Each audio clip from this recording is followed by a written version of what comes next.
A noche vai tremendo, esta outra tem su challenge nang, esta outra tem hopi obstáculo.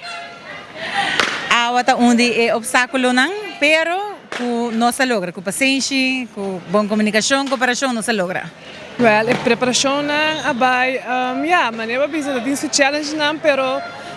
batingo gewoon passar over e seguir para e uiteindelijk wat a noite que nós temos, a noite fenomenal, tremendo, muito na passa bom, nós estamos satisfeitos, nós temos presença muito grande de pessoas que vêm para que muito na descomen, nós estamos contentos com o outcome. É competência ao para lo que está tumberito e seguro para Road March e Calypso. Aí aqui nana é só que tá tryout. Me tenho visto que não abai, é difícil para se não para tomar decisão e nós também vai outra área pessoal área que nada maneira de ambiente da terra que mesmo te quer carnaval se tem também um mais grande e quizás os tenho vai se nós por manter ainda de babes a noite tur dos pessoas mais participantes e a noite também está mais largo pero sim nós temos diferente ideia na cabine riba mesa. Nada eigenlijk não está concretizado ainda, mas se nós gostamos de feedback de outra pessoa que tem experiência dessa aqui, então assim é conjunto, chega a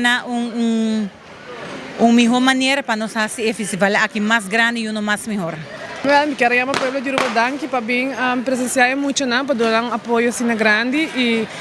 me está contento. Nós põe bom produto de papia e a mim está feliz, a mim vai estar dormindo hoje duas noites, satisfeito e super contente que muito não passa super bom.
Bedoeling tauta ta ja nós tauta tem meio de comunicação com a transmitir essa aqui, me te seguro que na agrabele nós leva zor para nós a gravação na aqui e assim na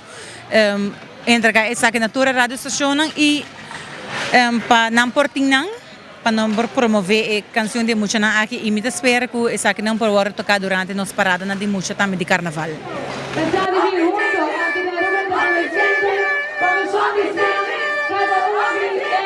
Sponsor